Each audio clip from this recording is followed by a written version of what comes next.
Hi, we are Poppy Help, and we are a charity foundation who receives money, food or help from everyone who wants to do a good cause for the abandoned dogs.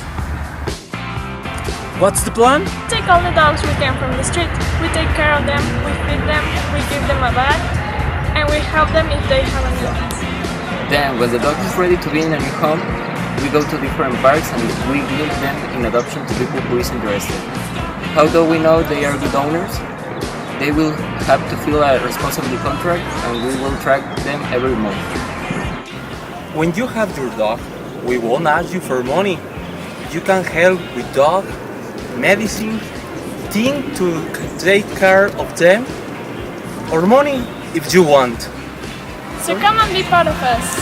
Poppy Help, supporting animals.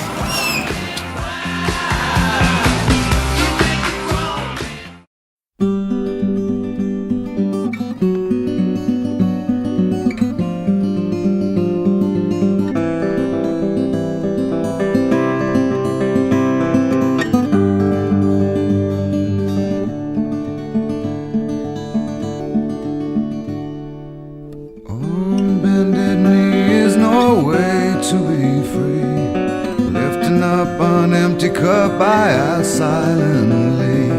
All my destinations will accept the one